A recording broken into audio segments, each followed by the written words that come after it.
Seja bem-vindo à Primeira Igreja Batista do Pará. Seu vídeo já vai começar. Mas antes, não esqueça de se inscrever, dar o like e ativar as notificações. Graça e paz, amada igreja. Convido os irmãos a abrirem suas Bíblias junto comigo no Evangelho segundo Mateus, no capítulo 5. Nós vamos ler do verso 1 até o verso 3. Vamos tratar sobre a primeira bem-aventurança. Mateus 5, verso 1 ao 3. Essa é a palavra de Deus, ela é viva e eficaz aos nossos corações e penetra no mais profundo do nosso ser. Atenção para ela. Ao ver as multidões, Jesus subiu ao monte. Ele se assentou e os seus discípulos se aproximaram dele. E então ele passou a ensiná-los. Jesus disse: bem-aventurados os pobres em espírito, porque deles é o reino dos céus. Vamos orar? Senhor, trata o nosso coração hoje, ó Pai. Fala ao nosso coração, que o Teu Espírito nos deixe atentos à Tua palavra e que saiamos daqui diferentes hoje, mais parecidos com Jesus, mais ávido por se parecer mais com Ele, adorando e louvando ao Senhor, bendizendo o Teu nome. No santo nome de Jesus. Amém. Meus irmãos, existem na história da igreja alguns sermões que são bastante conhecidos e que talvez você já tenha ouvido falar de algum, mesmo não tenha lido ou ouvido o áudio de algum gravado. Esses sermões tornaram-se referência na história da igreja. Vou citar alguns, por exemplo, aqui para vocês aqui. Por exemplo, um chama-se, primeiro, Pecadores na mãos de um Deus irado. É um dos mais famosos sermões do Jonathan Edwards. Recomendo que você procure e leia.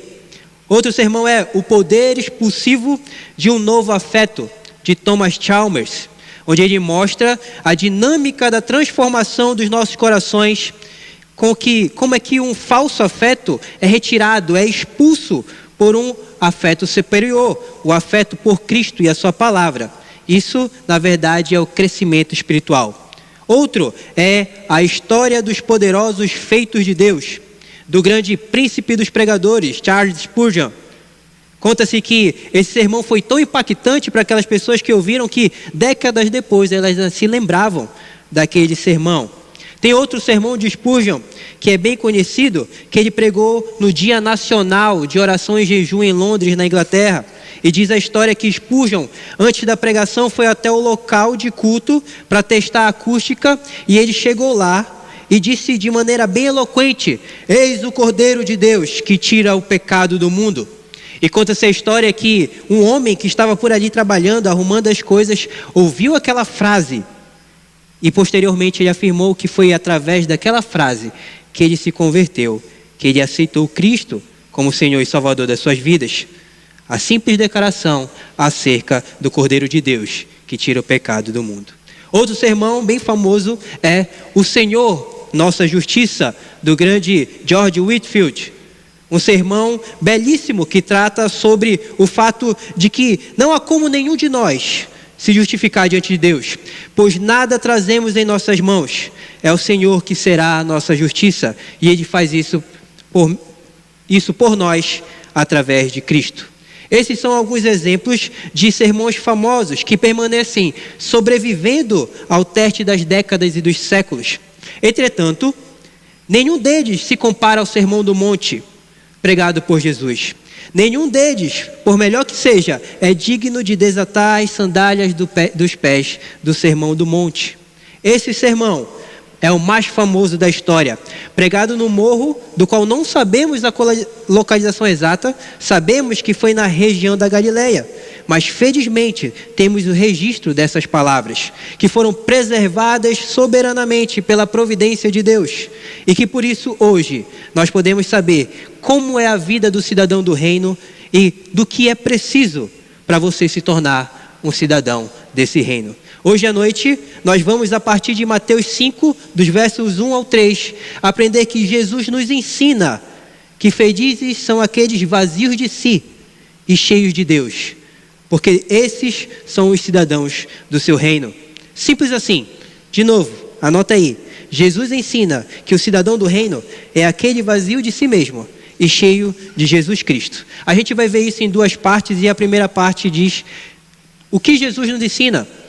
Jesus nos ensina acerca da vida do cidadão do reino. Olha comigo de novo o verso 1 e o verso 2.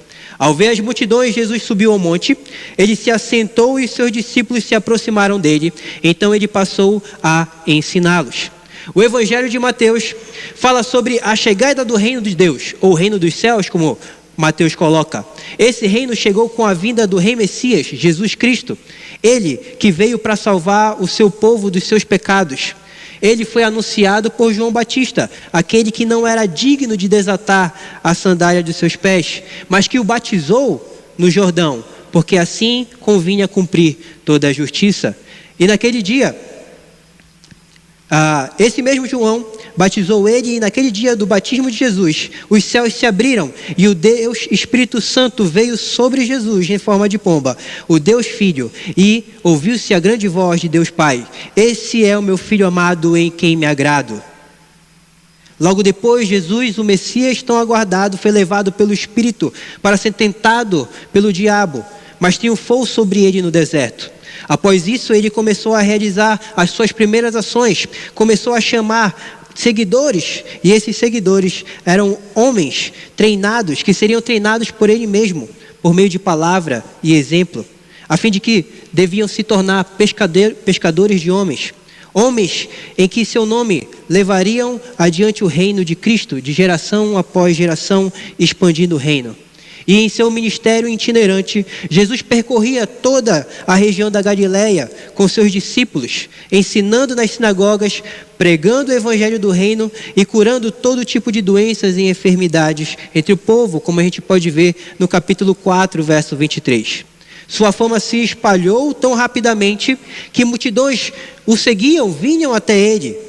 Então, nosso texto, ao ver as multidões, Jesus subiu ao monte. Nós não sabemos que monte é esse, especificamente. Seria legal saber, mas Deus não quis revelar a sua localização. O importante aqui é que o relato diz que Jesus subiu e se assentou, provavelmente num lugar onde ele seria bem visto pelos seus discípulos, que chegaram perto dele, e Jesus começou a ensiná-los. Os discípulos teriam o privilégio de olhar para o rei dos pregadores e ouvir o mais famoso dos sermões, o Sermão do Monte. E esse sermão tem algumas sessões interessantes. A primeira sessão trata sobre as bem-aventuranças, onde é descrito o cidadão do reino. E a segunda sessão fala acerca da justiça do reino. E a terceira sessão caminha em direção às exortações para que as pessoas entrem no reino. Hoje nós vamos nos ocupar com a primeira bem-aventurança. E é muito importante que você compreenda, que nós compreendamos isso, para que a gente entenda o que você precisa ser para ser um cidadão do reino. Agora, note uma coisa. O Senhor Jesus está nos ensinando aqui. Ele senta e ensina os seus discípulos. Às vezes, a gente pensa muito pouco acerca de que um dos ofícios de Jesus é o ofício de profeta. Alguém que fala da palavra de Deus. Jesus Cristo, quando veio em seu ministério, agiu como profeta, sacerdote e rei. São os seus três ofícios, ou o tríplice aspecto do seu ofício messiânico. Como rei, ele está aqui começando a estabelecer o seu reinado. Como sacerdote, ele vai precisar fazer uma oferta diante de Deus pelos seus pecados, pelos pecados dos seus súditos. E como rei profeta, ele está aqui ensinando com autoridade e clareza sobre o que é a vida do seu reino. Nós nunca, meus irmãos, devemos reduzir a obra redentora de Jesus meramente à sua morte e cruz, na cruz. É claro que a cruz e a ressurreição são os pontos mais marcantes do seu ministério, mas Jesus veio fazer muito mais do que isso. Ele veio também para nos ensinar a palavra de Deus e para mostrar a vontade do Pai em tudo. E por isso ele fala das bem-aventuranças. Mas o que é a bem-aventurança? O que isso significa? O termo bem-aventurado aqui traduz a palavra grega makarios, que significa tanto bendito como abençoado. Porém, tem outra maneira de traduzir essa palavra. Alguns de vocês podem ter essa versão. E sabe qual é? Feliz. Simples assim. Felizes aqueles que são pobres de espírito, ou pacificadores, ou misericordiosos. Contudo, não se trata aqui de uma felicidade boba, uma felicidade fugaz, vazia. Refere-se a algo mais pleno, mais enraizado, mais duradouro. Reflete sobre algo que permeará nossas vidas, mesmo que aqui nesse mundo nós vivemos sob sombras e melancolia. Mesmo aqui, o povo de Deus pode ser marcado por serem aventurados, por serem felizes. E Jesus explica quem são os felizes.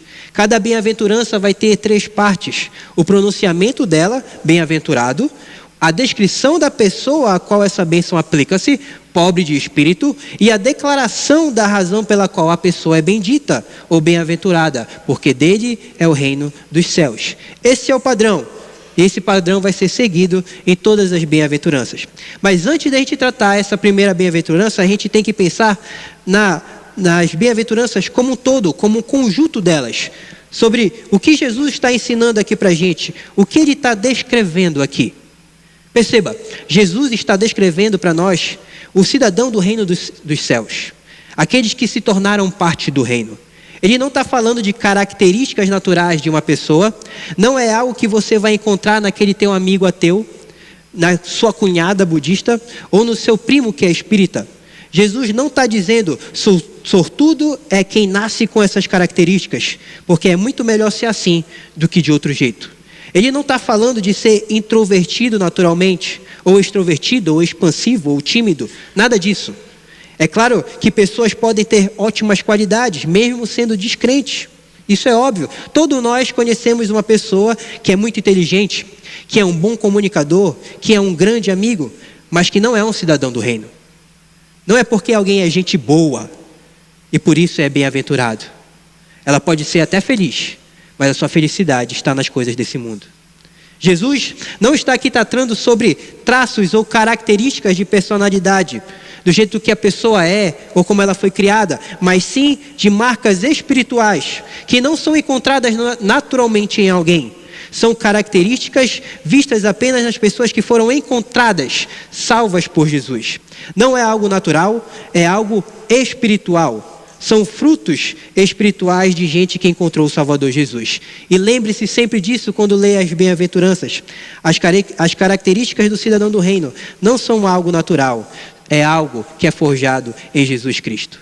E ligado a isso, há mais um princípio importante para nós do que é a bem-aventurança, de que elas são marcas espirituais de todo cristão, sem exceção. Martin Lloyd-Jones, no seu famoso livro sobre o Sermão do Monte, ele diz o seguinte: não temos aqui apenas uma descrição dos Hudson Taylors, dos George Millers, dos Whitfields, dos Wesleys deste mundo, e sim a descrição de todo e qualquer crente. Espera-se que cada um de nós siga de perto esse modelo, que alcance esse elevadíssimo padrão. Entenda, meu irmão, o que Lloyd-Jones está falando aqui para a gente. As bem-aventuranças não são uma descrição dos gigantes da fé. Não. É a descrição de nós, os pequenos. Essa é a descrição de algo disponível para absolutamente todos os que são nascidos do Espírito. Daqueles que são parte da nova família, daqueles que são parte do reino dos céus. Justamente porque é algo não natural, mas forjado no Espírito Santo, é que isso é disponível para todos aqueles que são nascidos do Espírito. Veja, se Jesus dissesse algo assim: bem-aventurados que cantam bem, ele estaria dizendo a todos que não cantam bem, que parte da felicidade envolvida em ser do reino dele não está disponível para aqueles que são péssimos cantando, assim como eu. Então nós teremos que se contentar com o resto, se nós não cantamos bem, com o resto, porque os bem-aventurados são aqueles que cantam bem, aqueles que são afinados. Mas Jesus não está dizendo isso. Ele não está dizendo de algo que é característica natural ou de algo que podemos desenvolver por si mesmo. Ele não está dizendo aqui, feliz aquele que está abaixo do IMC, aquele que está sarado, não está gordinho, está dentro dos padrões de saúde. Feliz aquele que tem um QI elevadíssimo. Feliz aqueles que têm olhos azuis ou qualquer outra característica física. Jesus está dizendo aqui: bem-aventurado todo aquele que é nascido do Espírito, porque essas são marcas de todo cristão. Essa felicidade está disponível para cada um de nós, se você já faz parte do povo de Deus. Outro princípio importante para nós, o terceiro, é que Jesus não está aqui falando de tipos diferentes de cristãos. As bem-aventuranças não são uma lista de personalidades cristãs, onde há, por exemplo, os mansos, os pacificadores, os pobres de espíritos, como se algum de nós fosse mais do tipo limpos de coração ou do tipo misericordiosos. Entenda, todas as bem-aventuranças devem ser a marca de todo o povo de Deus. É verdade, sim, que nosso desenvolvimento espiritual não progride de modo igual, mas perceba que Jesus está dizendo, ele não está dizendo escolha duas delas e foque nela. Na verdade, ele está dizendo que essa é a descrição de todo crente, de todo cidadão do reino dos céus. Isso aqui é o que você é, se você for um cristão. Essas características ficarão mais marcantes à medida que somos conformados à imagem de Jesus, à medida que crescemos na semelhança dele. Por isso, não faça das bem-aventuranças uma lista da qual você escolhe duas, as suas favoritas, e desenvolve elas, e o resto você deixa para ficar depois. Você, cristão, é chamado para exercer todas elas. Aliás, está aqui um bom medidor para você ver como está a sua saúde espiritual. Um bom medidor para você testar a sua maturidade cristã. Leia as bem-aventuranças e compare a sua vida com elas. O último princípio, antes da gente caminhar para o nosso segundo ponto, é que as bem-aventuranças não são uma lista de características em ordem aleatória, jogadas assim ao vento, veio na mente de Jesus e ele foi falando. Não, na verdade é uma progressão lógica nas bem-aventuranças. Em outras palavras, há uma porta de entrada que leva a outros passos, como se fosse uma cadeia lógica que Jesus está trazendo. E de certa forma, há uma chave para abrir essa porta. E é isso que a gente vai ver agora no nosso segundo ponto. Que Jesus nos diz que são felizes os humildes de espírito. Olha comigo o verso 3. Bem-aventurados os pobres em espírito, porque deles é o reino dos céus. Há uma pequena variação aqui nas traduções da palavra grega para pobre. Se você tem a ARA, você vai ler humilde de espírito. Mas a maioria das versões, NAA, NVI, NVT, é traduzido como pobre. Sendo pobre, sendo humilde, a ideia aqui é a mesma. E é isso que a gente precisa entender. E primeiramente, a gente precisa entender que Jesus não está dizendo que há uma bênção inerente a ser materialmente pobre. Não é nada disso que ele está falando. Jesus não está validando algo acerca da pobreza material.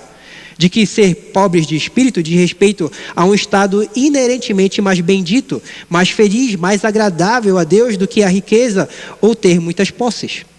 Porque pensar assim é dizer que Jesus tem uma espécie de preferência pelos de condição financeira humilde em detrimento dos mais abastados. Ou que essa deva ser o alvo de todo cristão, fazer votos de pobreza, fazer votos de frugalidade. Na verdade, essa visão é a visão da Igreja Católica Apostólica Romana, a visão da Igreja Anglicana. De que a verdadeira espiritualidade, o verdadeiro cidadão do reino é aquele que se abstém das riquezas e vive a pobreza. Lloyd Jones, de novo, faz a seguinte afirmação: o homem pobre não está mais próximo do reino dos céus do que um homem rico, se é que estamos falando deles como homens naturais. Não há mérito nem vantagem na pobreza. A pobreza não serve de garantia para a espiritualidade. O que Jones está explicando para nós aqui é que nós não devemos equalizar estado de pobreza ou de riqueza material com saúde espiritual, porque essas coisas não andam juntas necessariamente. Não pense como os teólogos da prosperidade que se você é rico, você é abençoado, ou que se você está vivendo uma vida pobre, você é o bem-aventurado. Eles pensam pequeno demais e de tudo errado. E a gente pode observar esses dois exemplos dessa verdade, em dois exemplos no livro de Apocalipse. Abra o livro de Apocalipse no capítulo 2, junto comigo. Apocalipse 2, versículo 9.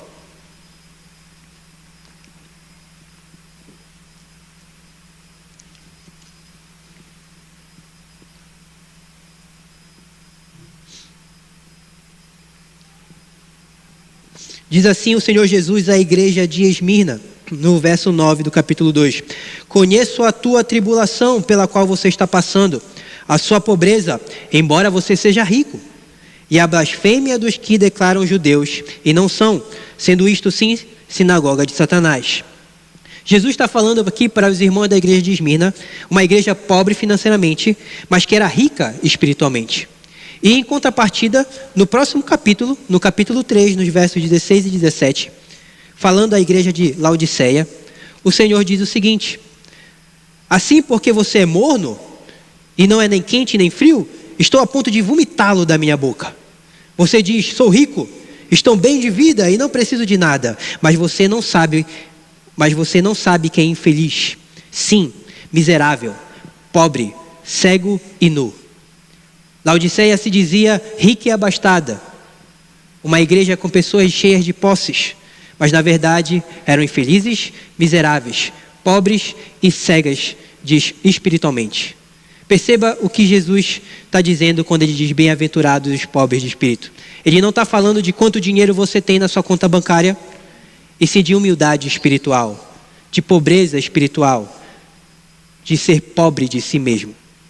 Veja, isso não quer dizer que alguns são naturalmente ricos espiritualmente e outros são pobres espiritualmente. Não é isso. A Bíblia diz que a situação natural de todo ser humano é um estado de rebeldia contra Deus, de morte espiritual. Ninguém, absolutamente ninguém, tem algo a oferecer a Deus. Porém, muitos não entendem isso, ou escolhem não entender, e acabam se enchendo de suas próprias obras, de seus próprios feitos.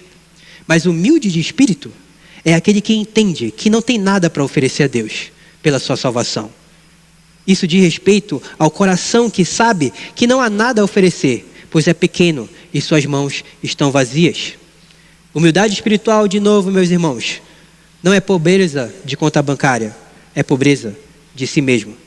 Entenda que não se trata de algo que você possa fazer, das suas ações altruístas para com os pobres, ou se tornar pobre. Trata-se de saber onde está o teu coração. Está nas mãos de Deus ou nas suas? Se estiverem nas suas, você se verá grande. Mas se estiver nas mãos de Deus, você se verá pequeno. É assim que você se enxerga? Você reconhece que não tem nada para oferecer a Deus, além de suas obras manchadas com as suas mãos sujas de pecado? Note, o mundo ensina o completo oposto sobre como nós vamos atingir grandes coisas. A ideia do mundo é a seguinte: precisamos ser grandes aos nossos próprios olhos, a fim de sermos confiantes naquilo que somos. Temos de ressaltar as nossas características, as nossas qualidades, as nossas personalidades. Vamos, exalte, mostre quem você é, o que você tem, mostre a sua grandeza. O mundo nos incentiva ao autoengrandecimento. Mas no reino de Jesus, não é assim.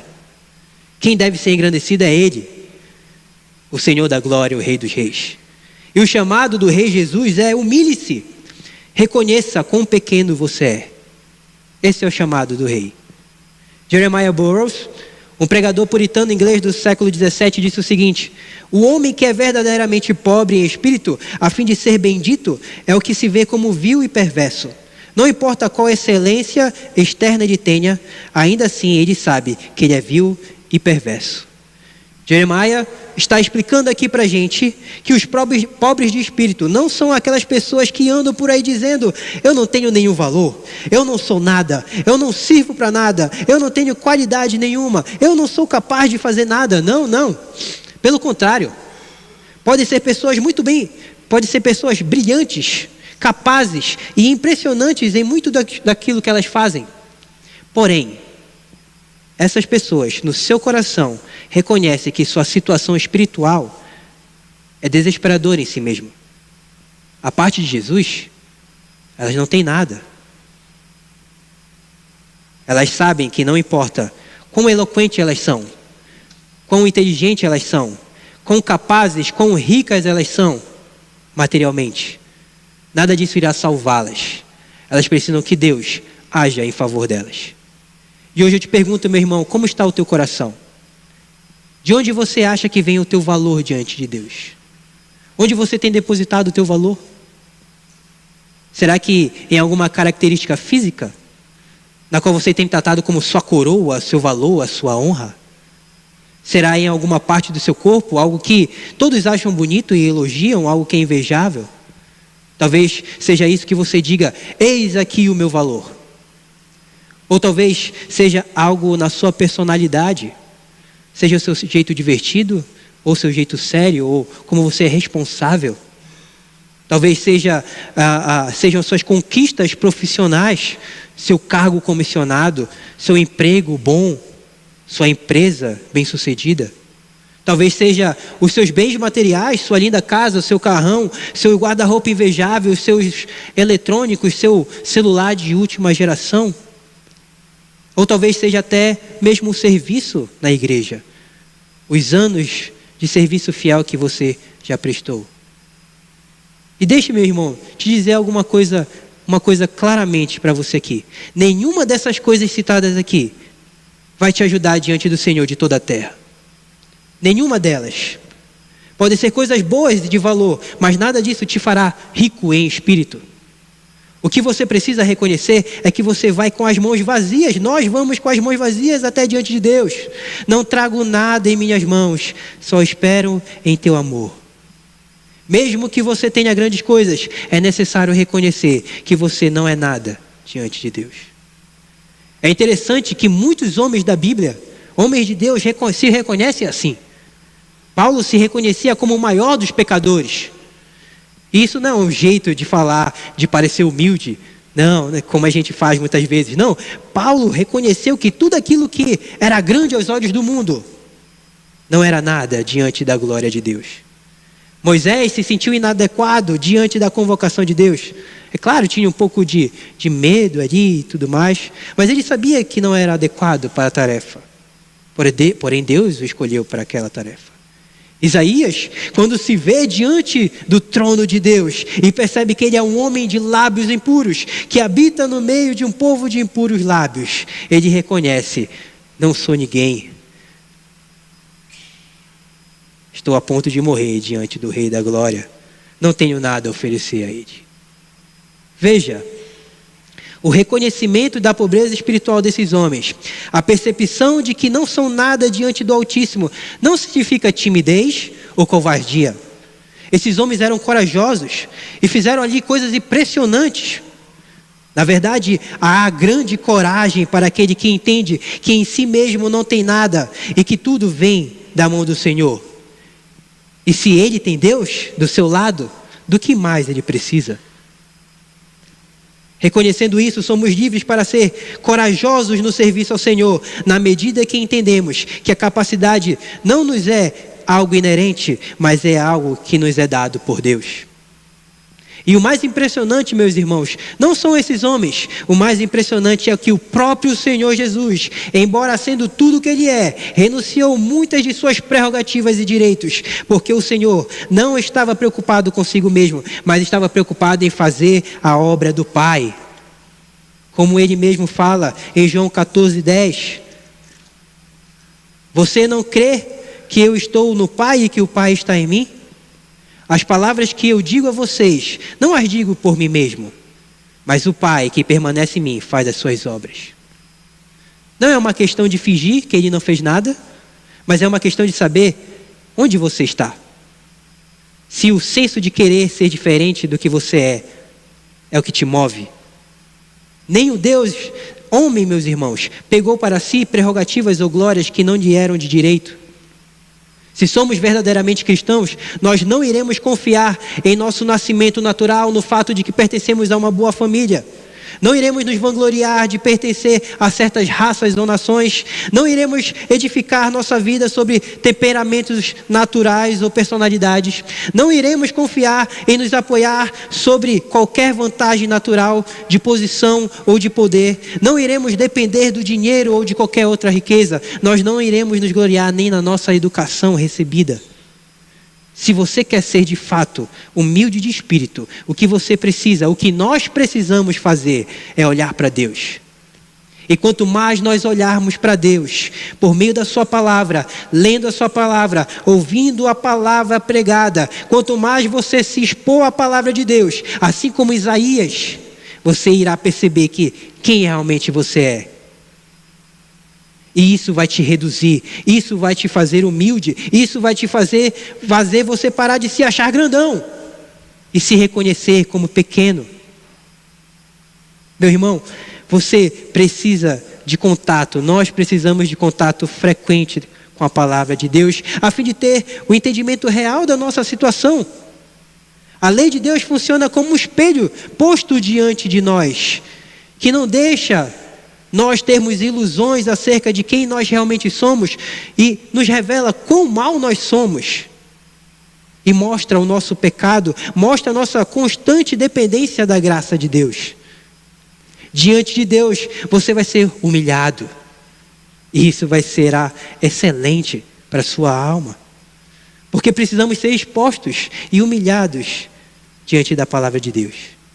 Veja, há uma conexão muito boa aqui entre a bem-aventurança, a primeira aventurança, pobres de espírito, e a doutrina da justificação. Qual é a ideia aqui? A ideia é que nós precisamos parar de tentar colocar a nossa fé em qualquer coisa que seja nossa, nas nossas próprias obras, nas nossas próprias qualidades, nas capacidades que nós achamos que temos. Nós precisamos entender que a única maneira de agradar a Deus é pelos méritos de Jesus Cristo. É Ele em nosso lugar.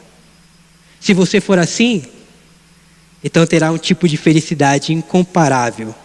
É o que Jesus está dizendo. Porque você será parte do reino dos céus. Você terá Deus vazio de si mesmo, você estará pronto para ser cheio dele. Como Burroughs lembra bem, eis o primeiro conforto dos que são pobres de espírito. Deus é por nós. Deus olha por nós e olha com amor. Abram em Isaías 57:15. Se você não tem esse texto sublinhado na sua Bíblia, sublinhe hoje.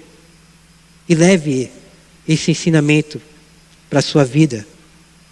Isaías 57, verso 15.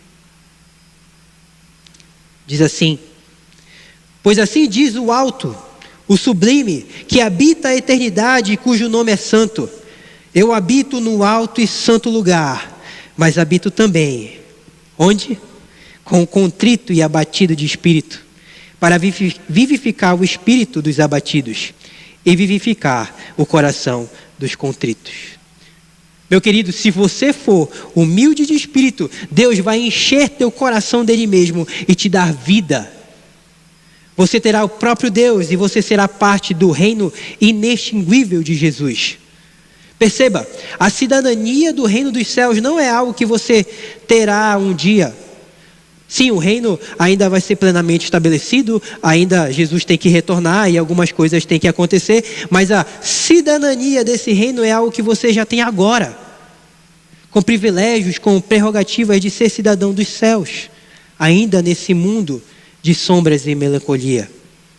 E você já tem o contato com parte do povo de Deus, com o qual irá viver para sempre. E você já participa, como está fazendo agora, dos encontros que servem de prévia para as grandes reuniões futuras. E nós já comemos e nós já bebemos na mesa de Jesus, nos preparando para o dia em que comeremos e beberemos com o próprio Rei, no seu reino. E isso traz felicidade ao coração. Isso traz bem-aventurança ao coração. Porque quando você entende que não é nada e que Deus é tudo em você, em Cristo, você entende que pertence a outro reino e que, portanto, você está livre das amarras do pecado, livre para marchar ao som de outro tambor. Agora você vai ser guiado por um livro que vai durar para sempre. Não por um best-seller por aí qualquer que sairá da lista dos mais vendidos e dos mais lidos durante o passar do tempo, mas por um livro que durará para sempre. Agora você serve a um Deus que é de eternidade a eternidade, diferente dos teus ídolos promovidos pelo teu coração, que não vão satisfazer em nada você e que desaparecerão com o tempo, e outros aparecerão. Você serve a um Deus, se você é pobre de espírito, ao Deus eterno, que é para sempre. Além disso, agora, você vai ombrear, caminhar lado a lado, com irmãos que vão estar ao teu lado para sempre. Diferente dos teus projetos meramente humanos, em que pessoas que estão contigo, talvez você nunca mais as veja, mas os teus irmãos desse reino vão estar contigo para sempre. Ao ser vazio de si mesmo, meus irmãos, nós ganhamos o reino inteirinho de Jesus. Te parece uma boa troca? E veja, meu querido, você que está aqui hoje à noite, você pode ser assim, se você ainda não é um cidadão do reino. Se você estiver em Cristo, Ele vai fazer você ficar cada vez mais assim. E essa é a maravilha, é a ação do Evangelho de Jesus em nós. É a ação do Espírito de Deus em nós, nos moldando à imagem de Jesus. Essa é a boa notícia do Evangelho. Nós somos refeitos à imagem de Cristo, não pelos nossos próprios esforços, mas pela ação de Deus em nossa vida.